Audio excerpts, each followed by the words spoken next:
And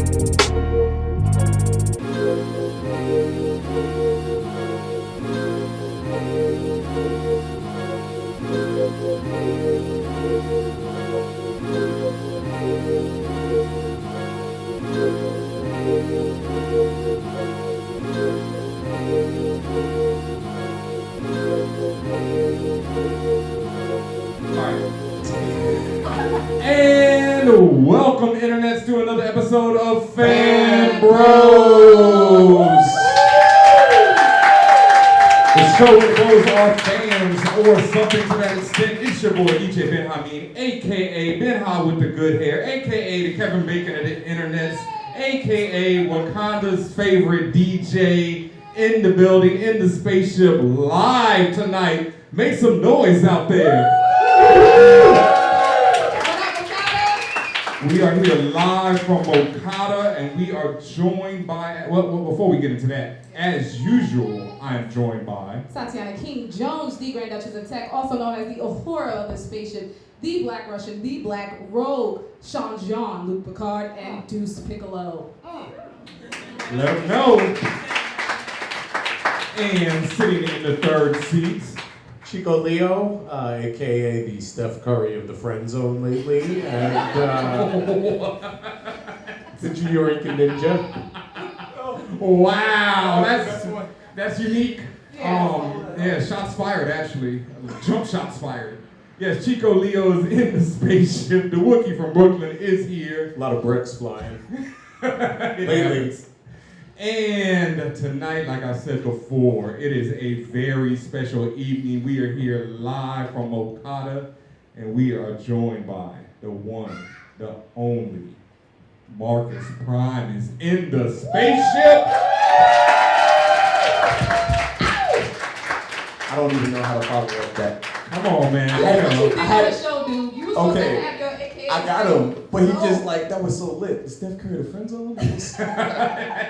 It's tough to follow, but we believe in you. So, you know, Markus Prime, a.k.a. Captain Falcon Prime, a.k.a. Zero Suit Prime, a.k.a. the Stoop Kid. Okay, that's the three I got. That's the three I got. Stoop Kid, I like that one. I like that. I like it. Arnold fans, you know. I like that. Word. I can't touch his though. That's the best. I mean, you know, Chico Leo is a unique individual. It's kind of hard to follow up on what he has to say sometimes. But we are here with Markus Prime because, man, it is a momentous occasion. Yes. Tatiana, tell him. First of all, you see how he did that? Like he just passes off to me, like I don't know what to say. Everybody's off to her. Number one, thank you very much for showing up today. Yes. This is big deal. It's a big deal for Markus. It's a big deal for us. It's definitely a big deal for MoCada. Let's give it up for MoCada, number one. For putting it together. Thank you very much. Thank you, Fafa. Thank you, Anthony. Oh, there she is right there. What up, Shiny Pants? What up? Again, Markus Prime is here today to talk about his book, B.R.U.H, Black Renditions of Universal Heroes. We're going to give a kind of an interview one-on-one type of setup. We're going to give you guys time to ask some questions towards the end. And then afterwards, we're going to have a meet and greet as well, where you'll be able to get your book signed. If you want to buy any more items, you can do that as well. Also, we encourage you to definitely donate to MoCada. If you go to moCada.org right now, they have a donation site where you just click on there and you can donate any amount of money. And really, people say this all the time, it sounds cliche, but really, if you donate $1, if all of us in this room donate $1, that's money, feel me? So definitely do that, definitely support. Again, thank you so much for coming out tonight. Yeah. Give yourself some round of applause, man. We hype. We here. It's a live audience. You know, it don't happen every day. Y'all gonna be on camera. Y'all better get it right. You better get it, man. Look. For real. Oh, and as I said earlier, if you're on, for all social media, this hashtag is FanBrosPrime, and if you're on Snapchat, there is an official Snapchat filter, so use that too. How many people already have their book? Yeah, mad people have their book. It's not a game. It's not a game. I seen them. Yeah. I seen them. I seen them. And people still rolling in. What up? What up, High Top Fade? Oh, that's JP back there, man. Shout out to JP, man. What's up? I said, yeah, this is my next show, but we call you out. He on the team too. You lucky you just walked in right now. You walk in 5 minutes later, it's gonna get a lot worse, bro. You know, I might be like, what up, kid and play? I see you, Playboy. Oh, no. I just wanted to, real quick, just for people who aren't familiar with us, we're FanBros Show. We are what we call the voice of the urban geek. We are the cultural maestros. We are a brand that includes a podcast, website, FanBros TV on YouTube. We basically talk about geek culture from the perspective of people of color.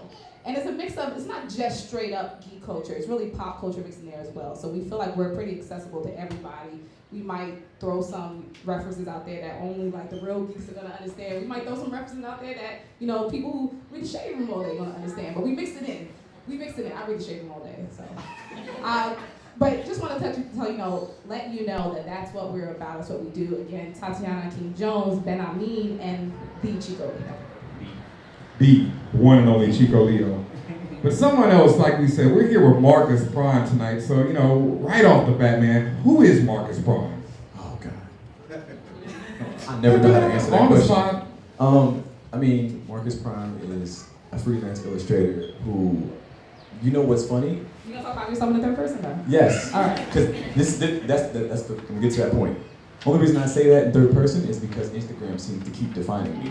They keep telling me who I am, so I'm just gonna leave that out there. Oh, okay. It doesn't matter what I say right now because tomorrow I'm gonna post something and then people are gonna tell me who I am anyway. So that's what I'm on right now. Well, let's go into that. How do you feel about people trying to define you and your brand and who you are? I think it's hilarious. That's why I kind of just leave it out there now because they're gonna do it regardless. I started posting pictures with no captions a lot recently, just to see, and it always goes into weird directions. Like, it could be a picture of a sunflower, and people are telling me, "Oh, so you a hippie now? You could be like." It's not Coachella. You could draw something. It doesn't matter. Right. Or I could put a detailed caption, and people are still going to do something else. I could say, "Go down, take a left, wait at the light, and then cross the street," and people will still say, "How do I get there?" I just don't know what to do anymore. So at this point, you know, who is Markus Prime? I don't even know. So, you know. Is there an origin story for Markus Prime? Is there what? An origin Like, story? you like Peter Parker, like you got hit bit by a radioactive spider or something? Even if I have an origin story, it depends on which movie company picks it up. Fox Right. might screw it up. So I don't know.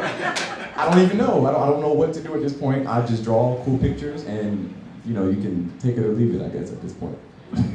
That's what it is. Right, so we are all interested in to know, how was B.R.U.H born?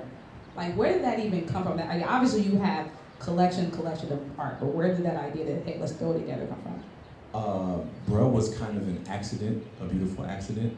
I've always drawn like my own flips of superheroes. You know, my message has always been like including people of color and trying to put us at the forefront in animation and comics and stuff like that. And people who've been following me, I was drawing Froku, my Black Goku, Dragon Ball Z, people who don't know. I was drawing her a lot, and she was getting really, really popular. And it just kind of got to a thing where I just started flipping more and more characters that I liked. And it wasn't really going anywhere, I just enjoyed doing it. But I didn't realize that it struck a nerve. Like, people were really like, "Oh my God, that's so cool, it's my favorite character, and you know, I wish she would have been like this before, XYZ. And then on the opposite end, it really pissed a lot of people off. So I was like, damn, like, it's not that deep, you know? Like, why would you draw them black and this and that? I'm like, I really didn't get why it was that big of a deal until I saw both sides, you know what I'm saying? So it made me more so like, wow, this is a really important issue. I didn't realize how big of a deal it was until I started, my page is kind of like market research. When I post something, I really get to see people's realistic, you know, opinions.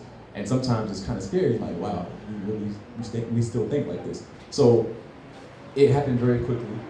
I just was sitting there one day looking at all the drawings, and I lived in South Florida for a while, and everybody says bruh, like, all the time. Well, technically they say bread, with an E, bread, you know what I'm saying? And so it was just like, the acronym, that made my seem Boondocks, they had Yes. black renditions of, what was it? Who knows it? So the Boondocks? It was the same acronym, but they had a different meaning, but it just made sense. And so it kind of just came together organically. I sat down with my team and I was like, yo, why don't we just put this together as a book? And we did it, and we did it in like 6 months, you know? You know, I'm curious what the audience thinks. When you first saw his art, like, did you just shout it out? Like, how were you excited? Were you like shocked? Like, how did you feel? Just shout out whatever you felt. Excited, awesome. Inspired. Excited, yeah. What up, Black Girl Nurse? Yeah, I mean, I agree with that, because when I discovered your art, and like, this is way before you were on FanBros, like, I was just taken aback because what you do is what I was doing since I was a kid. Like when someone gave me a coloring book, I always drew in all the colors, all the characters black. Always. I always even change the hair type up, because you know I would be like straight hair. I would always make it mad curly, you know. Like I would try to make the characters reflect me or the people around me, and not just black people, people of color all the time. Because I've always been around all people of color, so I wanted my books and my art to reflect that. So the fact that I come across you and it's just like, whoa. Not only are you reflecting that, but you're doing it with characters that I love. Like you said, you have Froku. I know you have a lot of Steven Universe joints up there. Like that's dope, and I know that everyone appreciates that. That's another word, appreciation. Yeah. Yes. See, I first encountered your work, and I didn't know it was you. It was the Jasmine and Pocahontas Throwback, image, you know, and I had no idea who did that. And it was just, you know, you see something like that, and you're like, yo, this is really dope. But you just sort of like, oh, this is another meme, and you don't think about there's an artist there, and he's, you know, he's working, and he owns this, and so how has that, you know, sort of as you've risen, you know, sort of your profile has risen, like the IP situation, like, do you have the same amount of issues now with sort of people appropriating your work, you know, in terms of for their own thing, or, you know, is that an issue, or? It's always messy. You just learn, it's more so what you would choose to ignore at this point. Because it's kind of like, before it was people didn't know it was me. Now it's people know it's me and they still choose, you know, to do whatever they're gonna do with it. So it's kind of like, now that people, you have to focus on kind of building to the point where people know, now they can see my stuff without me being there, like, yo, that's Marcus. Why are you taking that? You can't take that. So it's just, at first it was very frustrating because you look on Tumblr and you see your drawing with like 9 million notes and nobody knows who drew it. And it's just like, you know, I could have been money, that I could have been paid rent off that, you know, but now it's like, you know what I'm saying? But now it's at a point where you just work harder and establish yourself and your signature, so now people can just recognize it off that. So, yeah. I mean, that's it. That's having arrived. People can look at your work and not need to look at the name, you know? Yeah, definitely paid off. So what's been like the overall reception for, like, the book is fairly still new, so how has the reception been for people, for you to even, from your family to friends to everyone else? Like, how have they regarded the book? Well, number one, it's a blessing at the reception, because I really didn't know what to expect.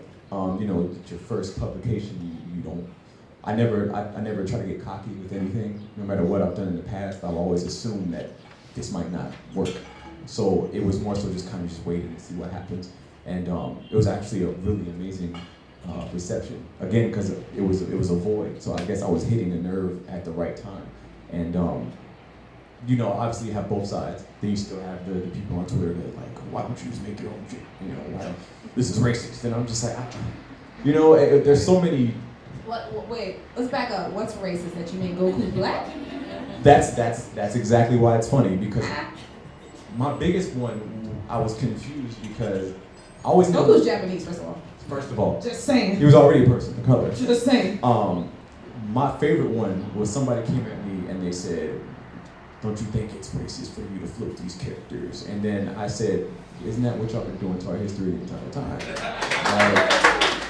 Mic drop. I mean, and these are imaginary characters, you know what I'm saying? I'm looking up at this white Jesus up here and I'm still trying to figure out, what you guys are talking about. You know, that's a whole nother, I'm not gonna do that, but that's a whole other episode. You feel me? Let's talk about Hollywood. Let's get into this Gods of Egypt nonsense, this Exodus, and y'all done whitewashed Ghost in the Shell. Let's get into Motoko Kusanagi. You feel me? Like, and that's what I'm saying. That's why I knew this book was at the right time. Because if y'all are feeling like this in the midst of all this happening, and I drop this little book over here, and it's causing that much of an uproar, then I'm glad I came out with it at this time. So, you know. But again, I'm blessed to have more of a positive reception over the negative. You know, my mom is like my unofficial manager. She got her own church, damn near by the book. You know what I'm saying? That's what's up. She is out here on the streets, like plugging it, you know, and it's really cool just to see, like, to me, it's most exciting is the children's response to it, because you know, there's kids who they watch these cartoons, the same cartoons we're watching. Some of them are still watching those cartoons with their parents. As you can see, there's families in here, and they all share that same mutual love of comics and cartoons. So it's really cool that even I've had like 3-year-olds that can point out a character and be like, oh snap, that looks like me, and like really gravitate towards it. So I'm just blessed that people get it. It's a simple message, you know? So yeah. All right, now we talked about this before, but this is definitely a reoccurring theme in your work, is your love for black women. Yeah. Black women, give yourself a hand. I mean, that was definitely one of the first things that attracted me to your work, is the piece I saw when it, like, you had a dark-skinned sister and a light-skinned sister walking together, hand in hand, with their backs to them. And it was just such a beautiful and simple piece, you know, it just says so much with that. But where did this love, I mean, obviously it's easy to know where the love comes from, but for you personally, where did the love and like your idea or desire to depict black women so much in your work, where did that come from? It's actually, it was very simple for me actually. A lot of people, again, have their own reasons for me. They've told me why I've done it, but, you know, so I guess to set the record straight, I really just was one day, I was looking at Renaissance art online, and I just noticed it was just a lot of white women, and I'm just like, this is just, that was the first time it ever struck me, like, yo, there's nothing but white women on here. And it wasn't necessarily a bad thing, it was just weird. I just started feeling uncomfortable for the first time ever, like, I don't see any black women. I can't think of any paintings that there's like a white woman that's like floating above all these people and she's being glorified. And it just was a weird feeling, and I was like, maybe I should start drawing more women of color. And then I started thinking about my favorite cartoons and my favorite comic books, and I could only count like 3 black women that were superheroes. And it just got really, I just got more and more uncomfortable the more I thought about how little there were. Because I already knew there was a lack of black people. And so I always have this thought that if black men aren't being represented, then black women definitely aren't being represented. And so I was like, you know what? It was more so not just because I have this love for black women, but more so let me use my masculine privilege to kind of like, my platform, here, let me draw more black women because I'm up here already. You feel me? Like, sometimes it's more so like, you get to this thing where you don't feel like you're responsible to do that, but I just felt like, kind of like, you know what, maybe I'm gonna start doing this.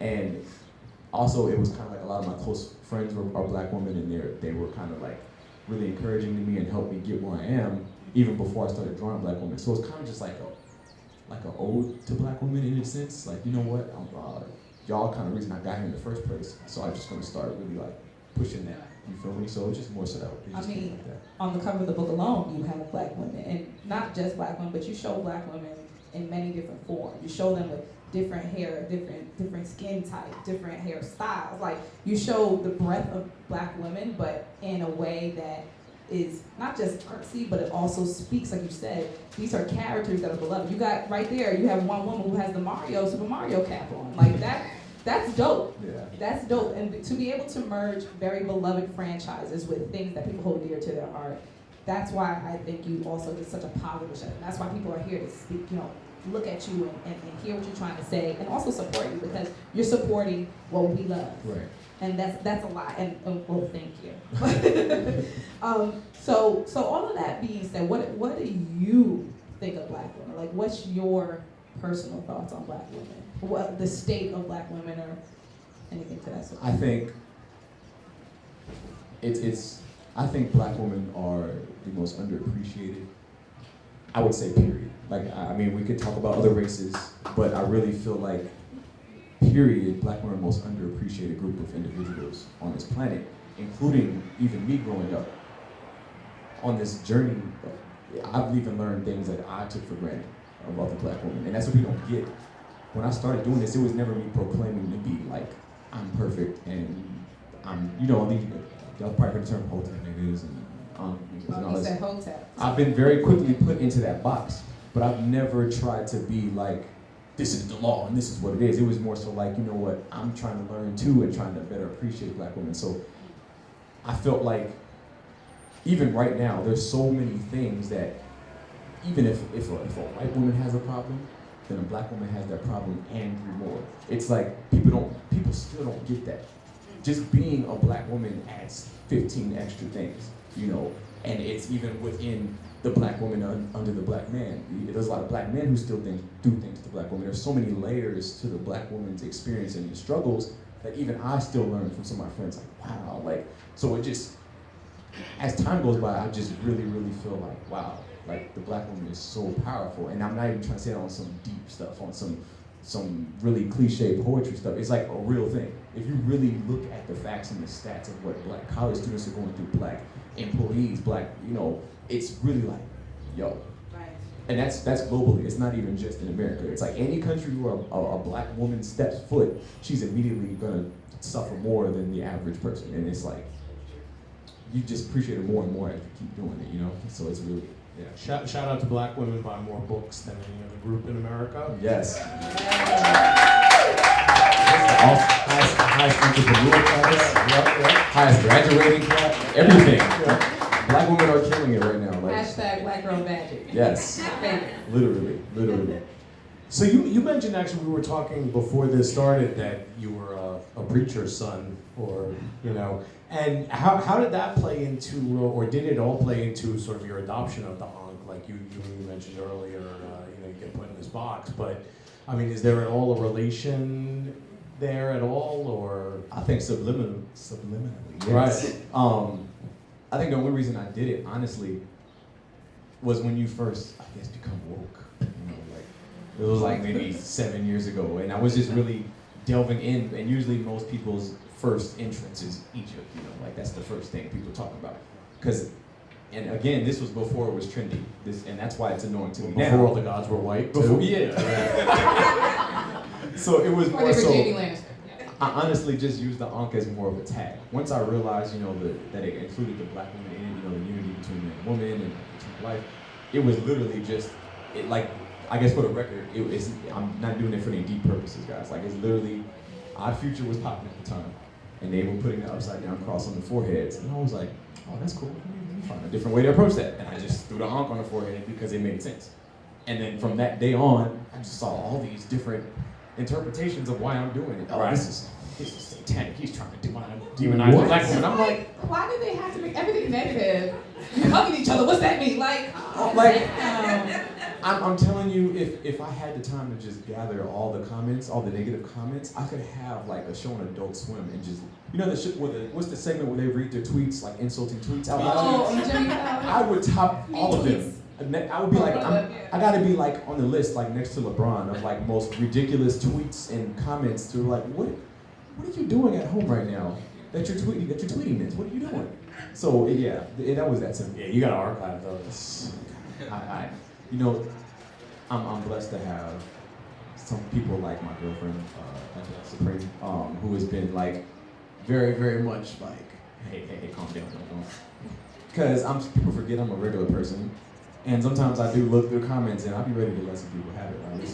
Listen, that's wrong, because sometimes you just don't want people saying stuff about you that's not true, and so it gets hard sometimes to be stop spreading this. What are you gonna do when it becomes? This is just a few, just a few tens of people. Then it becomes hundreds, and it becomes thousands and millions. I mean, you're already at the thousands mark. How many followers you got? What do you want to do, man? I mean, I'm at this point, I'm almost done with it. Okay. It's fun at this point now. Okay, almost like on okay. some Rihanna. Sometimes you just, I choose to roast this person right now because he think that he's untouchable. Let me roast this person real quick.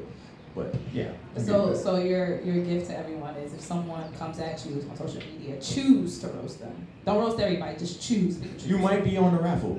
That's all I can say is don't think that you can just slip on out of here sometime. I might be because you might see them. Yeah, you might caught the wrong day. I might have just got out in an argument with my girl, and I get on Instagram I'm just let it out on this person. They don't understand we're human. Sometimes I might get on Instagram, and it might have been that day, and you said something stupid. I might have been oh, really? But I'm getting better, much better. You're an artist, and you're sensitive about your ish. Yes, I got you. mini Yeezy, mini. I got you. Not that crazy. All right, now you definitely showcase a lot of black heroes or what you say, renditions of universal heroes. So do you feel in general the perception and portrayal of black heroes or heroes of color in general is getting better in the mass media or not? No. I heard a bunch of no's in the audience. Ain't nobody seen Black Panther yet? I mean, But look, listen, listen. Wait a minute. No love? Listen, let me explain. Y'all don't think it's getting better? I'm not judging. I'm just curious. Y'all don't think it's getting better? Let me explain. Wow. Let me explain. Whole world. Let me explain. I'm 30, right? Black Panther is a very, very, very old superhero. And I love that he's getting his shine on. But But you're 30. Look at it from a white side, and I hate to do that, but look at it from this side. If you're 30 years old, your whole life, there's been a new white superhero every year of your life. There's a new cartoon. Every month. Every TV show, there's a new group of white people for you to be like, that's me. I relate to that person. That's me. Oh my God. If you're black or a person of color, period. Even worse, if you're Spanish, if you're Asian. Forget it. You feel me? Oh, yeah. We can count on 2 hands and feet how many iconic black heroes we have in our lifetime, or that were hot for a minute and disappeared. So the fact that Black Panther is who we have to look at, and he's a 40-year-old superhero, where's our new stuff? Like I think it's 50. Yeah, it's 50. we still can't get. Can y'all get? Garnett is holding it down right now by herself. Garnett is really one of the only current black superheroes, and technically is not even her show. You feel me? Like, that's what we have to, every time we get somebody, we have to hold on tight. Like, oh my God, Garnett is out, we have to keep Garnett relevant. That's sad. We should have a plethora of heroes by now. You know, people come at me like, oh, you should make your own. The issue is, this book is kind of calling out the industry. I'm working on stuff behind the scenes. I got my own characters, sure. But this is like, y'all already have the power and y'all won't give us nothing. I can't do it by myself. Disney, Fox, what are y'all doing? You know what I'm saying? So. Now, speaking on that, I think we even spoke on this before, but it's like there's this argument, like people will tell you, why don't you just make your own? Why are you doing, black renditions of Universal Heroes? Make your own characters. And it's even though there have been a million, you said, white new characters, but you also have to look at it like this. There's not many new characters, no matter what color, who last. Like right now we're looking at Captain America, Iron Man, Superman, Batman. These are all 50, 75-year-old characters. You can name on one hand the amount of superheroes, Deadpool, Cable, who are from the 90s, who are relevant at all right now. Exactly. So it's like, it's not that easy. So whenever but how do you feel when people give you that? You know what? That also bothered me, is because anybody in this room can attest to, it's only because they're people of color. That's the only reason they have a problem. Because every superhero we can name, they have all been flipped in some way. There's a different version of Iron Man. There's a girl version of Batman. There's this.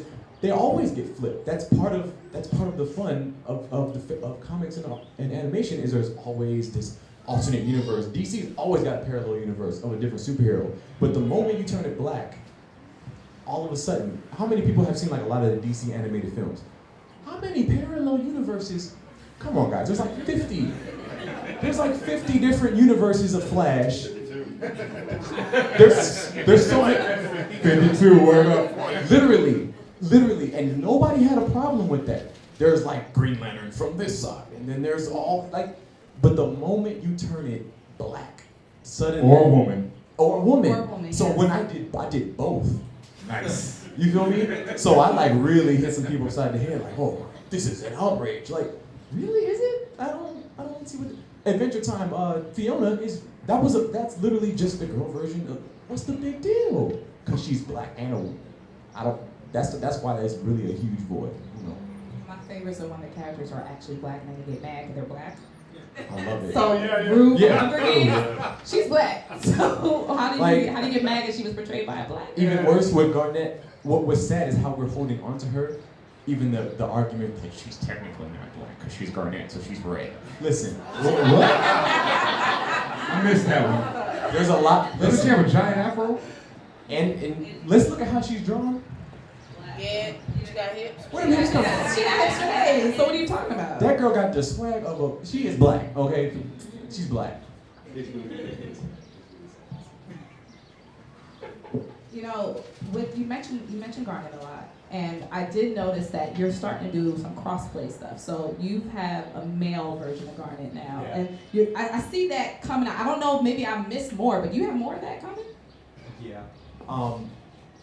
People don't understand that artists, we're people and we go through journeys too, and we have evolutions and things of this nature. I never knew how long I was going to be on this path. I just know that I felt compelled to do it, and so I was just doing it until I thought I was going to do something else. And I've always drawn men, so that's why it's funny to me. Somebody will follow me today and start telling me what I don't do. You don't draw this. There we go with you telling me what I do. How do you know that? I don't see you drawing any of this. You just got here. What? It's the internet is such a dangerous place because people are literally. So we're out here living real life, right? You guys are out here. You guys went to work. You guys had something to eat. We're here interacting. There are still people at home on their couch waiting on me to post this moment. Twitter so they can start I finding. I left our house once today. You know what I'm saying? Like I tell people, like the internet is what I give you, but it's not everything. There's no way I can give you everything. You know, there's certain things that we're going to experience right here that you're going to be able to say Marcus was doing this and that, but because they're literally not doing anything but waiting on something to happen, it's so easy for people to start. Boom, boom, boom. So to stay on topic, it was just more so like I felt now inspired to start drawing men again. It was that simple. I was like, you know what? Let me go back to my old stuff and. Right. Yeah. I think people do have a natural affinity to one, tell other people what they should be doing, but also artists, whether they're music artists, art artists, like if they start changing up, they're like, oh, I want the old Kanye, for instance. Like, Yeah, I'm guilty of that too. yeah. How do you feel when people do that to you? Well, or is it too early for people to be like, yo, I want the old Markus Prime? No. Like, You know what? Again, being on both sides, it humbles you too. Because I've said that plenty of times, you know, oh, I want the old Kanye back and blah, blah, blah. Who doesn't? Again, yeah. But you forget that they're human. Like it's almost impossible for someone to stay the same their whole career. And if they do, 9 times out of 10, they're not as relevant 20 years from now, you know, because we've changed. People forget that. We want the old Kanye, but you're not the same either. You've changed. Some of your friends will be like, damn, man, in high school you was like this. So how can we expect Kanye to stay the same? You know, it's really weird, you know, on both sides. So is the book then like a summation of, you know, like is it the end of a chapter, or is it a summation of what's come before and now something new is going to come in the future? That's perfect that you said that. That's it. In a weird way, it is. This is kind of like, yo, this is kind of done. Right. In a sense of like, I'm trying to move on now. Some people who follow me, I've been drawing a lot of weird shit lately. And that's more so because I used to do a lot of that stuff in high school. That's the kind of stuff I used to sit in the back of class and draw. And people forget that we had lives before we got on Instagram. So I've been drawing all kind of other stuff long before I ever got on social media. And so a lot of this is kind of like you start exploring and you're like, you know what, let me venture back here, let me go back over here. Sometimes it's from your feelings, you might have went through something. And there are a lot of artists who are drawn to please the people. And I'm not that artist. I'm drawing what I felt like drawing. And if you appreciate it, you can stay here. And if you don't, you can leave my restaurant. You know what I mean? Like, people don't like that though because social media has made it so easy for people to access us that they think we owe them something. And it's sad, and it sounds mean when we say that. Like, okay, if you don't like it, you can follow somebody else. And people are like, oh man.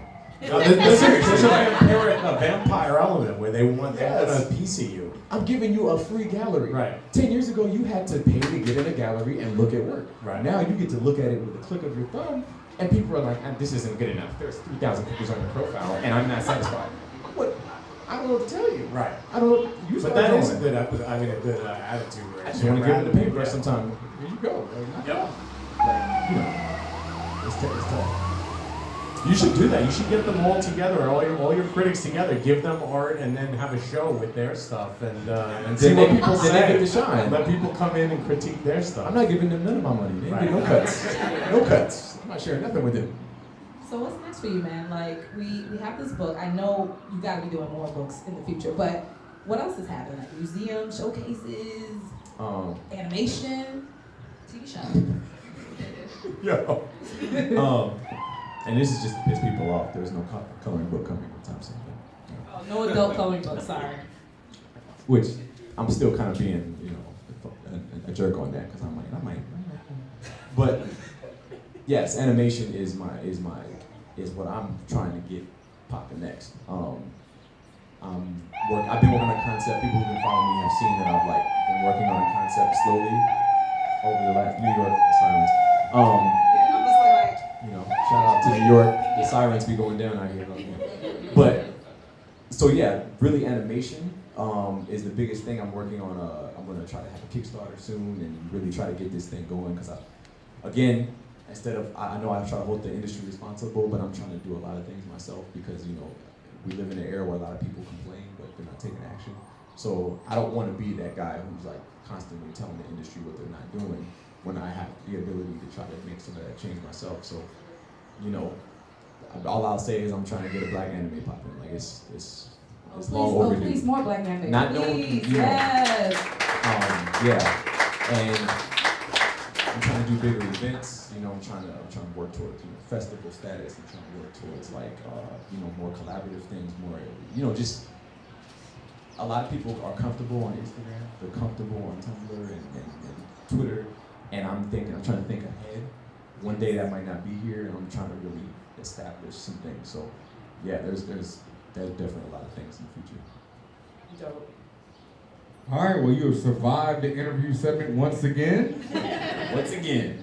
And you know what time it is. It's time for the rap segment, the rapid fire questions. All the regular listeners of FanBrosShow know what time it is. The fun stuff, man. Yes. And right away, the big one. Black Panther or Luke Cage? Black Panther. Not even a question there. Right, like no questions. No. No footnotes, no nothing. Ain't even no thinking. I'm sorry. All right, Storm or Misty Night? Storm. Yes. I love Misty, but Storm, that's childhood, man. I can't let it go. Wakanda or Zamunda? Wakanda. He's really making this rapid fire. Hey, Magneto or Professor X? Magneto. Thug life, man. Damn, ain't no Professor X fans in here? When I got old, I got very Malcolm X. Malcolm, right? This is a militant ass room up in here, boy. Y'all know the parallels. Malcolm X, Magneto, man. Come on. Any Howardites in the room? Okay, I guess it's just us. No. Squad. I said Harlemites? No, Howardites. H-U? He was like, Harlem? oh yeah. Harlem, all right. Awesome. Howard, there we go. H-U in the Oh, book. yes! I say that because Howard made me very militant, so yes, I'm very united. Yeah. I was way militant before Howard, boy. We got a whole interview about how much I love Magneto, but let's go. Oh, you think I asked you later? Yeah. All right, here's a good one. This is a good one. Here we go. Lucille, that's Negan's back from The Walking Dead, or Hot Sauce, Beyonce's back from Lucille. Think about who's swinging that bat. Right. Think about this before you answer. She might jump out the window right now. You just said black women got magic powers, you know. I'm still gonna stay with Lucille, man. I don't even That's the touch, smart choice. I don't touch anything that has to do with Beyonce. That's just like walking through a minefield. I'm just not touching it. Not doing it. Good or bad, you would still get ripped by these beehivers. It's like beehivers. I don't. If there's anybody here, I don't mess with y'all. I'm not messing with the beehive. If you're my neighbor, I'm not bringing you no pie, nothing. I'm not messing with y'all. No lemonade. No sugar. I got you. Star Wars or Star Trek? Star Wars. Wait. He said affirmatively. There's no need to question. Star Trek fans in the house? Anybody?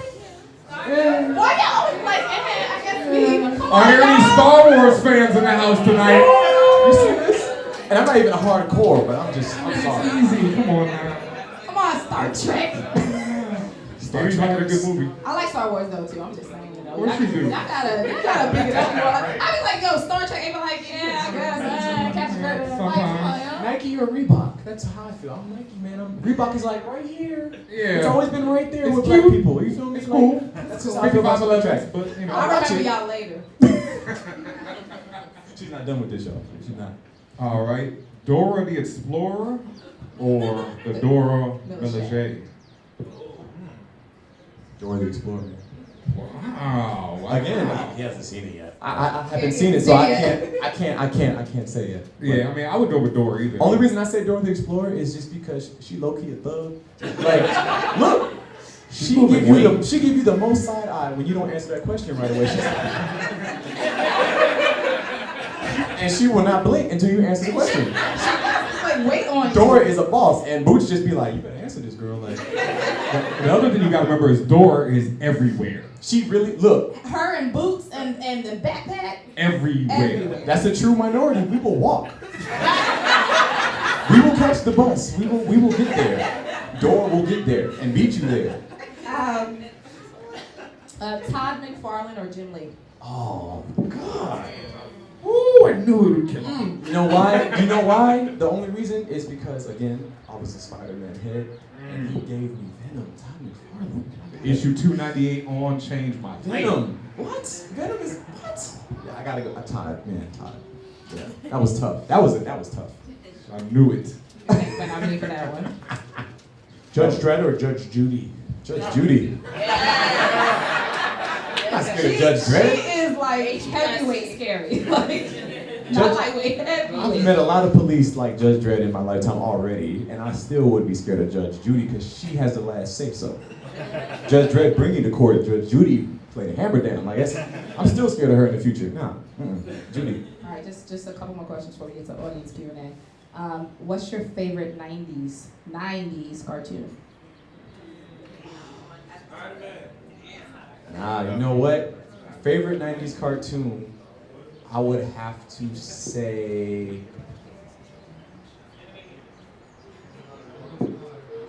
See, everyone's answered the question. I love it. Hold on. Oh, you know what? Ninja Turtles. Ninja Turtles, okay. That That's was... what's up. I had to think about it because I had a couple, but Ninja Turtles, like, that was my first real... Next to Power Rangers, like, which is in a What's cartoon. your favorite? Oh, gargoyles. That's that fire. And also, I gotta say this, I can't stand the Ninja Turtles cartoon because April O'Neil is originally a black Right. woman. Baxter Stockman was originally a black It's in the man. book for those of you who haven't read it. And a lot of people don't know that, and it disturbs me we're not making every this time. up. She had a this Jerry is curl, fact. man. She had a solid Jerry curl. Jerry Curl. Solid. Yes, that's what it was.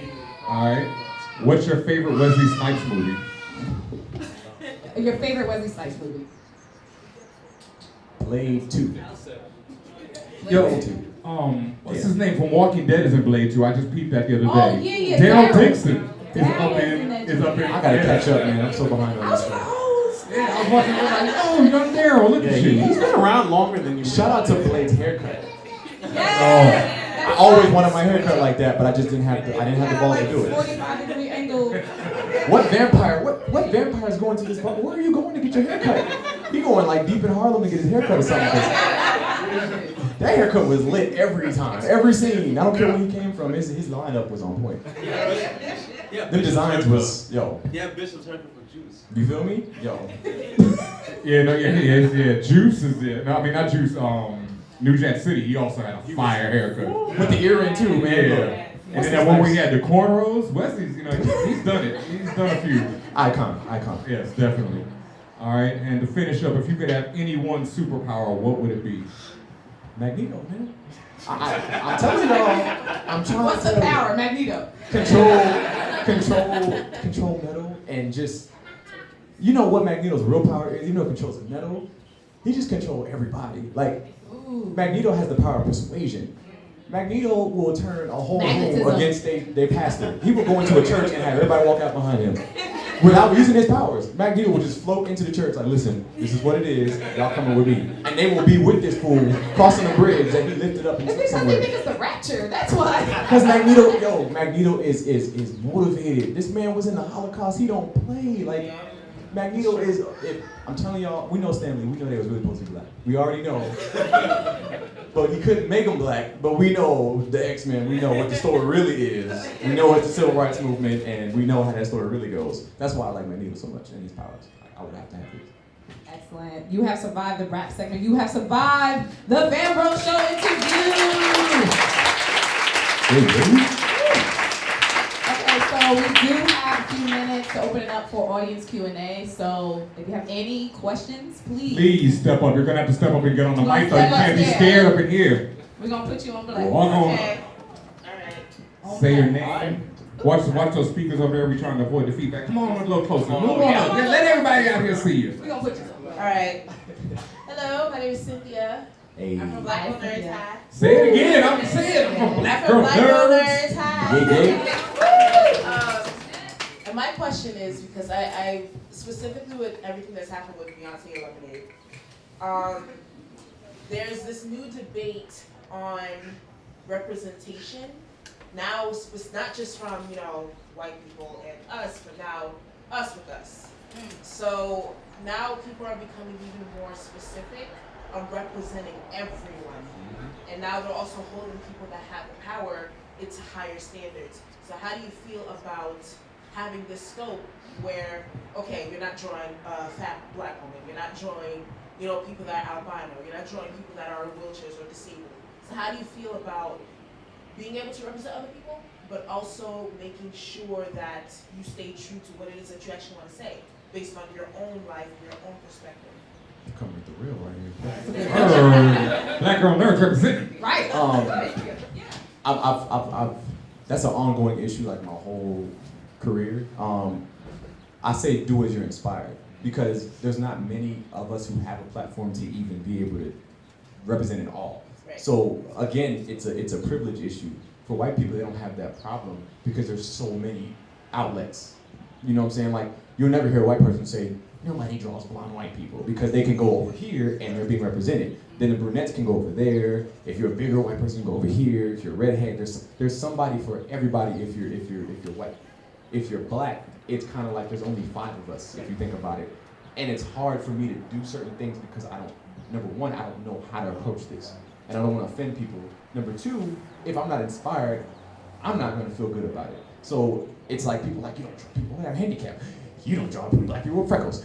You don't draw black people with microns. You don't draw black people with I can't do I physically can't do it by myself. And it's not even that I don't want to. I wish that I was able just to draw every aspect of blackness all the time, which is why I try to inspire people. There are people that are way more talented than me sitting right in this room. They just don't have the platform. But I'm trying to encourage them. I had the same free social media you had. We all started at 0. Maybe that person's in this room. The person that's supposed to represent the handicapped person. They're sitting in here because they can speak from that perspective. Maybe the albino person is probably sitting there with a paintbrush and just hasn't felt the need to do it yet. So it's because before I was out, that was one less person. You know what I'm saying? So for black people, this is an ongoing journey. We're still a very young people. This country's very young, so there's all kind of things that it's like we're just gonna have to keep pushing. Beyonce is one artist, and what she's doing is important. That's a step. Just like the supposed moon landing, that was a step. You feel me? So He said alleged, supposed. you feel me? That was before YouTube and stuff. So we look, but it's a step in the right direction. So and what's crazy is people talk about how Beyonce said formation, which is why I don't touch the B.R.U.H, because B.R.U.H been telling people to get in formation since I stay woke. How old is that song? You feel me? So it's like everybody's, as long as we're pushing in the same direction. I think people are very critical, again, because they have time to be critical. Instead of like, what are you doing to add to it? What are you doing on your end? You have power too. Just because you don't have 90,000 followers doesn't mean you can't affect change. So that's a very layered issue, yeah.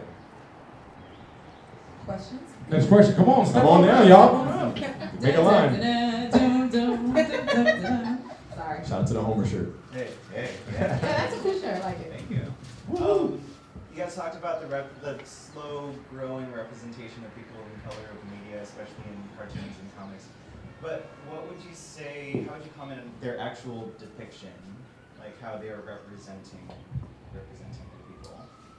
I don't hold the industry accountable because even myself, there's only so much I can do trying to represent black women being a black man, which is why I try to draw from real life experience.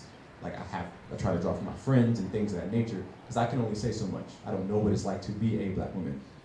So in terms of representation, I'm not too hard on them because again, Steven Universe is written by a white woman. She can only do so much to really capture what Garnett would be like. She has a black woman playing her, so shout out to that, because even that is still like, they keep having white people playing us, which is, the day I found out about Cleveland Brown, I was just devastated. I was hurt. I was very hurt. Word, I didn't know that. Yeah, it's a white dude. Yeah. And I was just like, really, y'all could have, when y'all got this budget, y'all could have just went and got a black dude real quick. Like, they switched Meg up, but they couldn't switch Cleveland. But anyway. Yeah, there are black VAs all over the place. Voice actors, so. Dying to get in the industry. Right. So it's very much of a point where it's like, that's why I'm trying to do what I'm doing. Because instead of being upset at them, let me try to bring more perspective from my end so you guys can see, like, look, we can do it too. Like, we don't need y'all to tell our story. So I don't get that upset anymore. I used to, but no.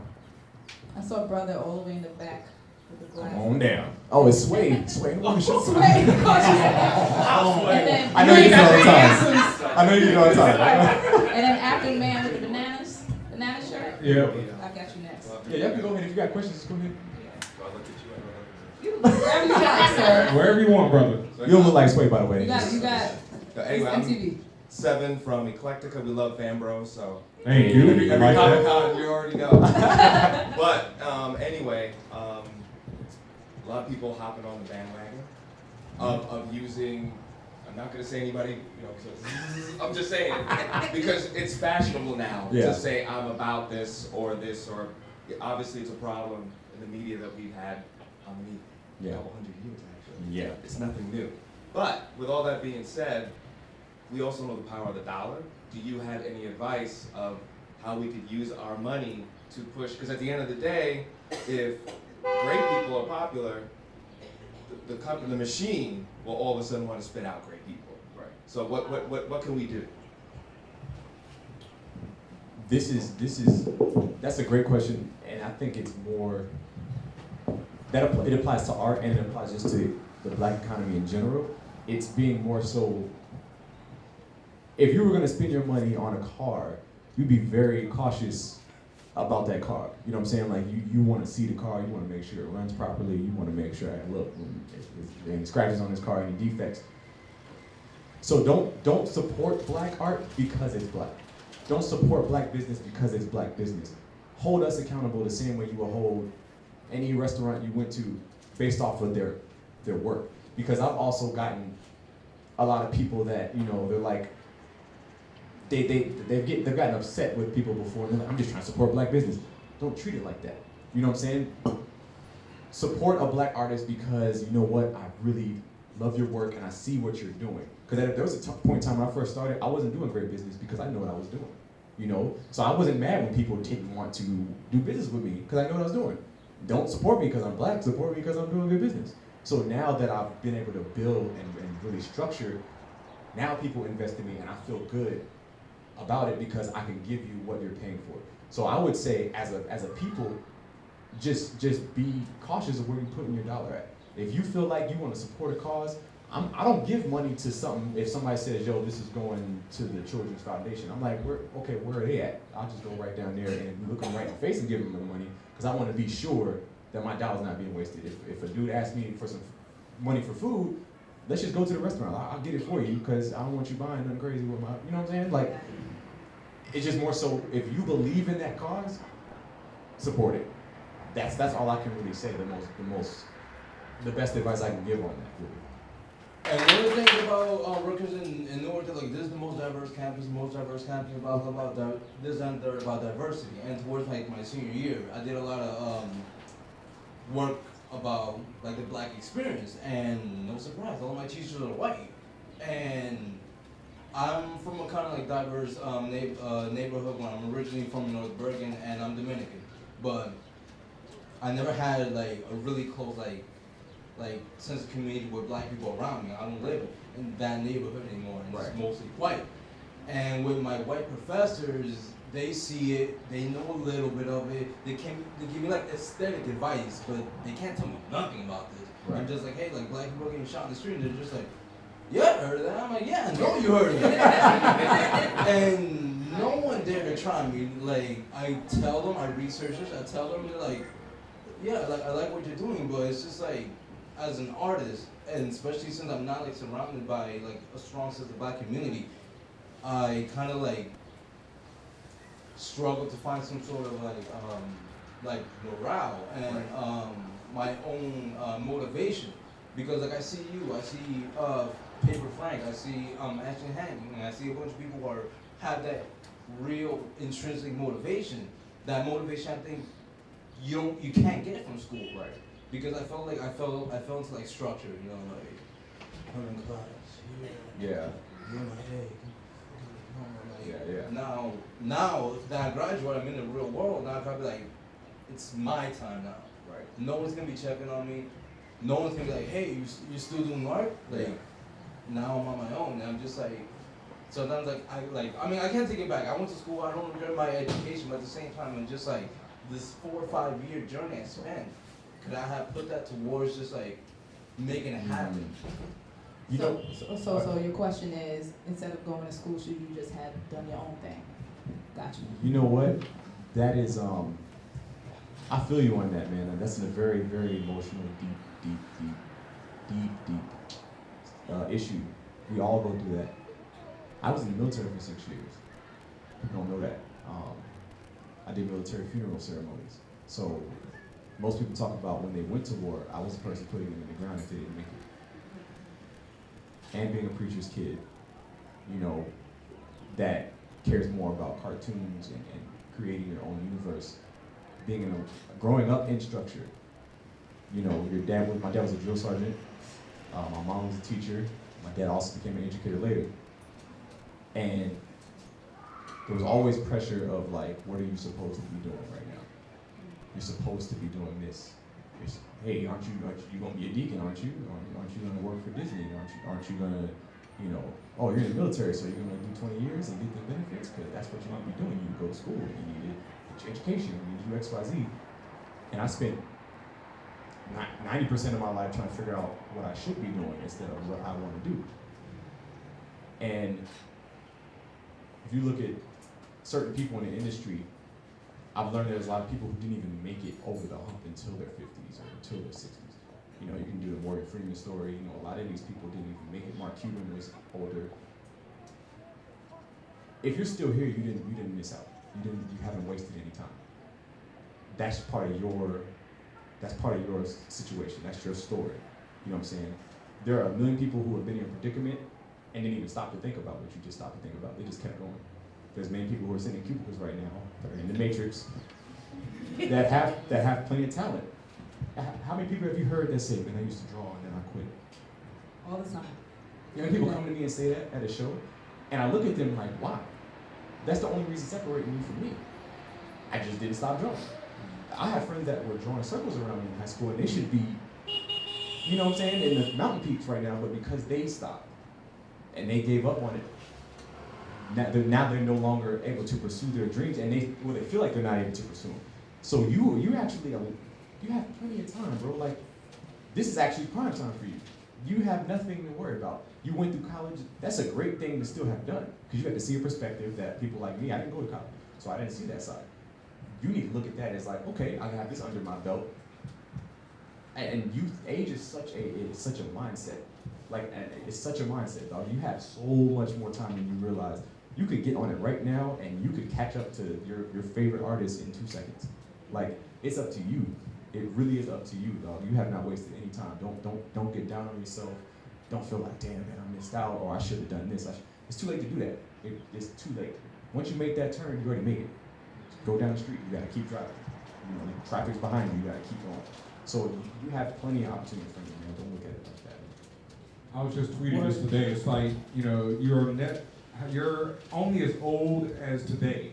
Like, you know, everything behind you is gone. So that's like, it's irrelevant, really. I mean, it's teaching you and it's part of your journey. Yeah. But all you have is right now. And it's like, it doesn't matter how old you are. You know, you can change the world, you know, right now. You can change yourself right now. You know, because that's all you got. So it really doesn't matter what's come before or what you've done. You know, it's like, what are you going to do right now? Yeah. No time like the present. We got time for more questions, right? Yeah, man, bring it. Ma'am. Come on. Braids, yes. Hey. And we got you that. Swag. Sorry, we're like all talking She swag. came down the runway, didn't she? Look at that. She did. I love it. Thank you. This is a really basic question. For, like you mentioned, a lot of references that people are thinking about are old or decades old.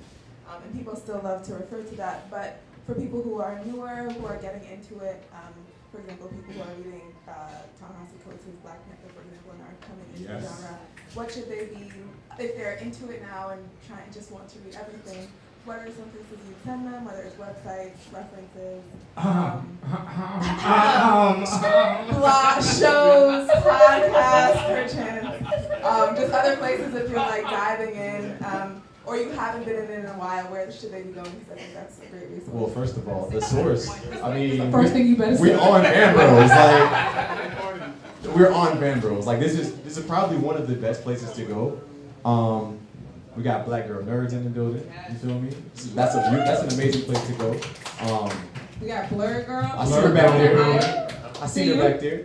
We got Tim Fielder in the back. He's all the way in the back hiding. Yo. This man right here, that's Afrofuturism right there, okay? Hey. Talk to him about that. What is it? Twitter, comics of color? There's Nerds of Color, there's Not Comics that of one. Color. That one's a good one. Superheroes. Yeah. They're really supportive. They're on Tumblr. Yeah. We That's are a really Wakanda. good one. We are We Are Wakanda, Wakanda. definitely. The Shout out to Black them. Tribbles, that's in Philly. Yes, just did a Yes. podcast with them. Yeah, she was just there. Geek Oh, Soul Soul Brother. Brother. yes. Yeah. Blavity. Blavity, yes. Blavity. Did a feature with them. And I also would say, Google, man. Like, I have just gotten through rabbit holes sometimes. You just Google, like, you will find the most random stuff if you just Google black superheroes or black comics, black cartoons. Tumblr is still really good if you get into black Tumblr. As much as Tumblr get on my nerves now, because they didn't, man, look. But black Tumblr is still has it's a very informative, like, black Twitter and black Tumblr are dangerous, so be careful. Take the wrong turn somewhere. Black Twitter and black Tumblr are like the hood. You gotta know which street to turn because they will drag you. Boy, don't get caught with that wrong selfie. Don't get caught with the, listen. But anyway, just, those are a lot of great sources you can find and stuff. So yeah. FanBrosShow, FanBros.com, FanBrosShow on Twitter, Instagram, all that good stuff. FanBros TV on YouTube. Let's keep it real. You still Y'all gotta go to sleep with this on your mind, like, for real, man. For real, man. come on. Hello, everybody. Hello, sir. Yeah, I'm an OG geek from back in the day.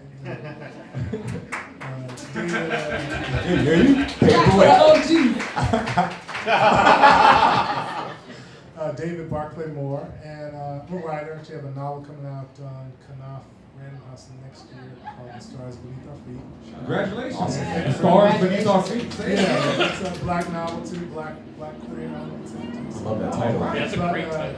Yeah. Thank you very much. But my question is, just within, as far as, if you could talk a little bit about the pros and cons of working, particularly for yourself, and also kind of working for the man, as far as that, how you kind of negotiate that with your art and creating your art, self-published versus kind of working for a larger system with all the benefits and challenges that come within it. You work for the man? First of all, if you still exist in this country, you kind of indirectly work for him, which is the problem. That's the problem. I've had 3 Instagram pages because of the man. That's true. I mean, it's not about numbers, but we know they would be a lot different Yes. if the man would stop coming from me. Right. So that's really the con is that the man still controls it.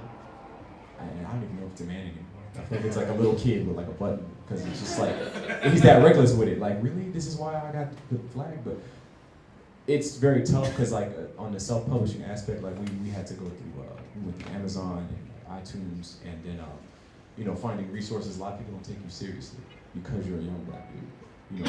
And even black people don't take you seriously sometimes because of our stigmas and things that we, perpetuate, from that standpoint. So it's tough sometimes just to go, it's like, hey, I'm trying to make this book, and they're kind of like, all right, because they don't even think they're gonna be able to pay.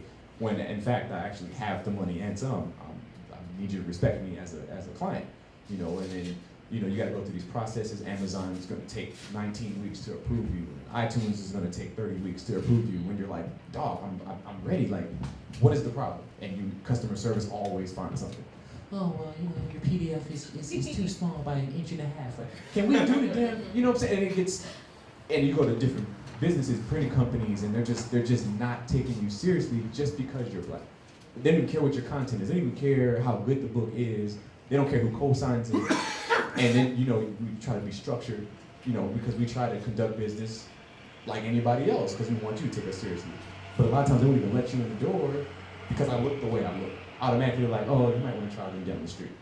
But I was recommended to you guys. Like, that really is the most consistent problem. Before they even see my work, before they know anything about me, anything, they're just like, oh, what do you want? What can we do for you? That really was what The book would have probably been done in 3 months if we didn't have to go through all that nonsense. To really be honest, that's what dragged us that last 3 months, was waiting on demand, because the system is built. I always look at it when I was in the Air Force, the chain of command. There's always 15 desks your stuff has to go through before it gets to that final step. Somebody just leaving it on their desk. They're going home to their wife and kids, and your book is just sitting right there on their desk. They look over it every day, and you call them, hey, did you read what I sent you? And they're like, oh, I'm gonna get to it. And that's where the con struggle is. You could have gold sitting on their desk, and they just, so it's more so we just have to keep pushing people. We had to nag people and be that thorn. You have to be that thorn. Sometimes you have to be annoyed. You know, Kanye has a lot of stories like that where he had to keep going back to the label, like, look, I know you heard the demo, what are you doing?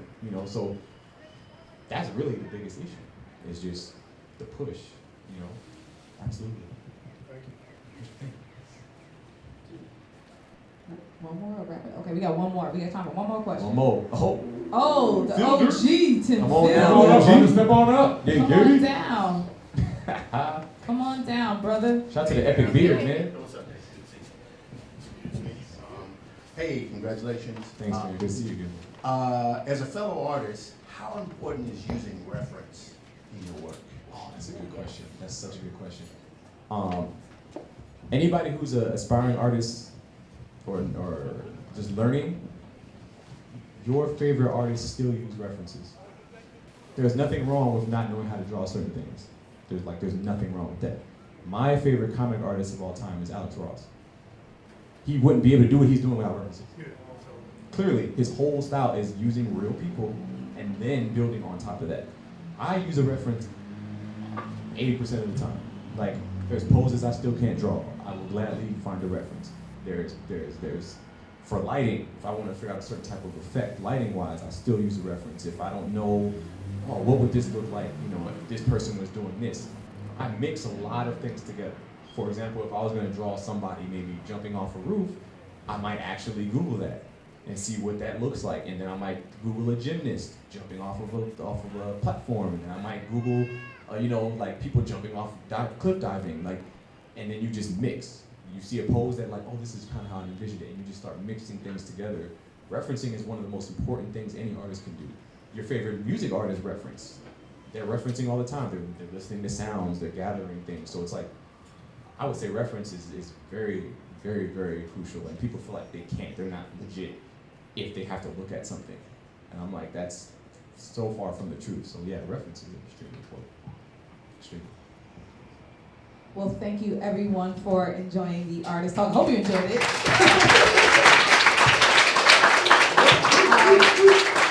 again, thank you, Markus Prime. Thank you very much. Before we go, can you let everyone know, if they don't know already, where to find you and where you're going to be next? Again, for those of you who are familiar with my Instagram, it is at Markus Prime Lives, MARKUS Prime, as Optimus Prime Lives. My website, mlnnprime.com. I have all the goodies on there. The Amazon link is also on the site for those of you who are looking to purchase the book if you're not getting it today. Those are really the main social media aspects. And let me just say, this is really a blessing. I grew up wishing I could even live in New York, and to be respected in one of the biggest cities in the world, this means a lot. So I really appreciate everybody in this room. Thank you so much, guys. Thank you. Thank y'all. I believe there's still books available. There's still books available if you want to purchase. Everyone can head on down. We're actually going to do like a meet and greet. We'll be able to. There's posters too. Yeah, right? prints. There's a lot of stuff. So if everyone comes downstairs, you'll be able to do a meet and greet with Markus, take some pictures, buy some merchandise, and read his book and everything.